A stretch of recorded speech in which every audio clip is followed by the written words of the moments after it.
Thank you very much.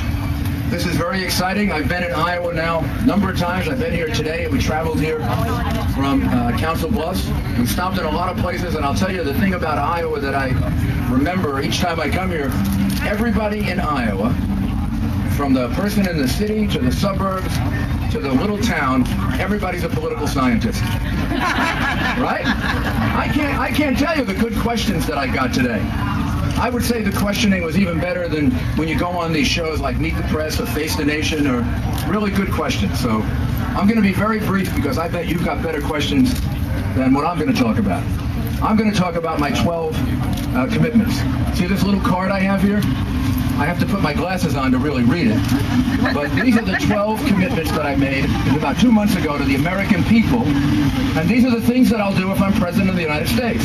And that's the way you should run for president of the United States. I should tell you what I believe I can do. And then you should figure out whether you agree with most of that. And if you agree with that and you think because of my background and record I can accomplish these things, then you should vote for me. And if not, you should vote for somebody else. I believe that America should be on offense against terrorism. I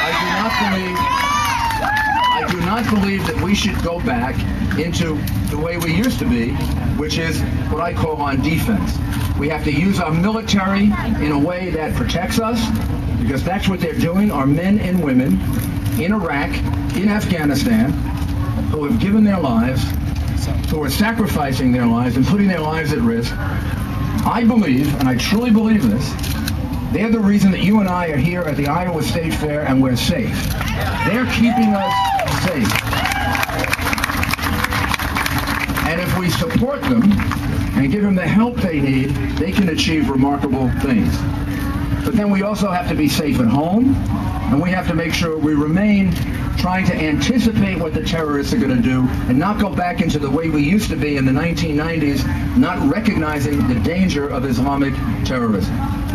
The second thing that I promise in all of these commitments, and there are a lot of them, and you can read them, and some of them go into more detail than others, is America is best when we rely on the people, not government.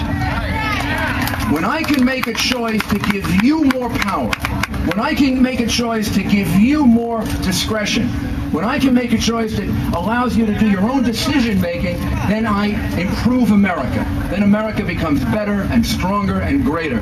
And when I take that power for government, then we tend to go in the wrong direction. That's why I believe very strongly in lowering taxes. I believe you will do a better job. I believe you will do a better job with your money if I hand it back to you than the people in Washington will do. And I don't think the people in Washington do a very good job with most things.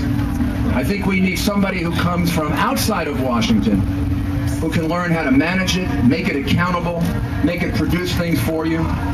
And I have that experience. I'm the person in this race who has held the most executive offices under the most pressure and the most difficulty, and I've produced results for people. So I want to be your president because I've handled responsibilities like that before. And now what I'd like to do is to take your questions. So why don't you ask me questions?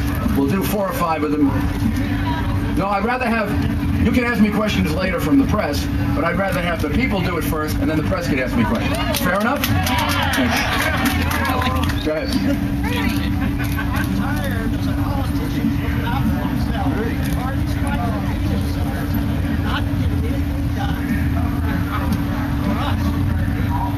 I'll repeat what you said. What you said was you're tired of the politicians thinking only of themselves, getting nothing done, just fighting with themselves, and not thinking of the people. And you'd like to know, what would I do about that? What I would do about that is create accountability. I think you're absolutely right. I've heard that all over America. We've got to do away with these earmarks, where we have this secret, let's call it secret spending. The Republicans were doing that. The Democrats got the Republicans thrown out of Washington a few months ago, right? And they were going to stop all the secret spending and stop all the earmarks. Except when the Democrats got in charge, they've done more of it than the Republicans were doing. So I think that makes the point that you're talking about. So what's the answer to it? We got to stop it. No more earmarks. We need a president who's going to veto those bills. And even the ones you can't veto, because they contain something truly important, like money to save our troops or help our troops or to help people, then you list them all, you list a congressman or a woman who did it, and then you follow up on whether the money was really spent and whether it really helped people. But we've got to cut that out, and we've got to get things done. We've got to have Republicans and Democrats work together to get things done rather than fight with each other. And I will tell you that I was the mayor of a city that was 5-1 Democrat. I was a Republican. I am a Republican. In fact, I'm the first mayor in New York City in 50 years to remain a Republican. In fact, with the present mayor leaving as a Republican, I'm the first one maybe for the next 100 years that remained a Republican. But I got things done in New York. I got a lot of things done. I lowered crime. I revolutionized welfare. I reduced the growth of the government. I reduced taxes. But I had to get Democrats to agree with me to do that. I had to make partners with them to do it. And that's what we're going to have to do. Republicans and Democrats, once this election is over, they got to forget about elections. They got to become partners for your good. Rudy, Yes. I'm a civil servant. Can I ask you a question? We're being civil service employees. Sure. We're serving in the government, and my question is, we're seeing more and more of our jobs privatized.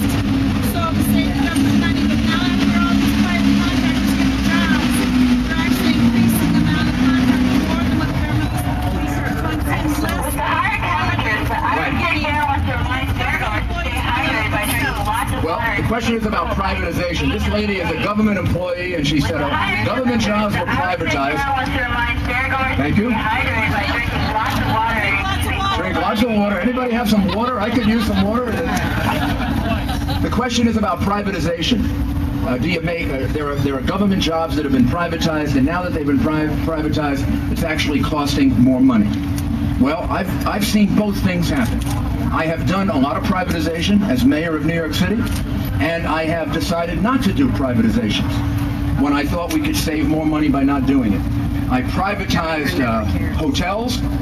I privatized a lot of other. I privatized hotels. I privatized television station. I privatized a radio station, and they all did better.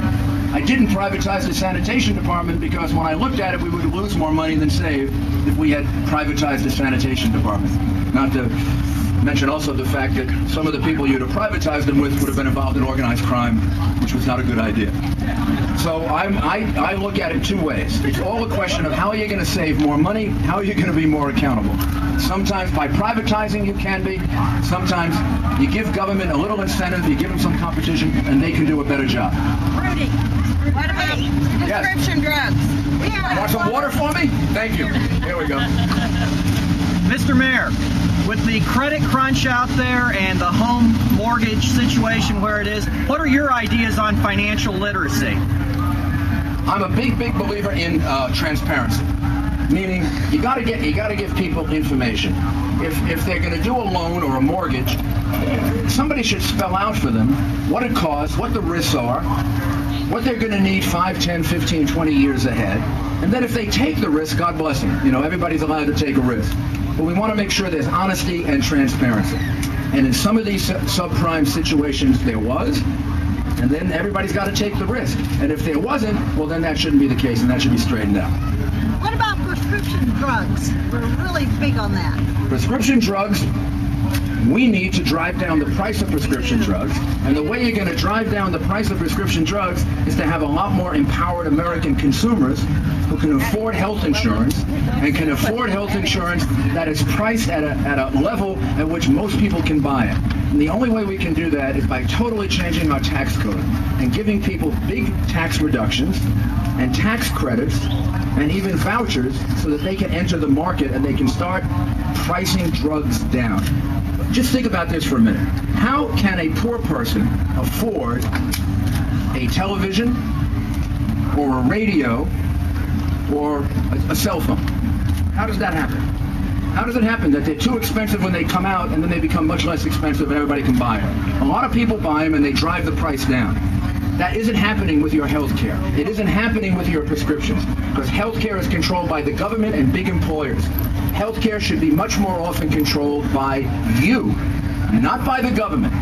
We shouldn't have Michael Moore care or Hillary care or government care or or employer care. We should have a lot more Americans having power over their own health care.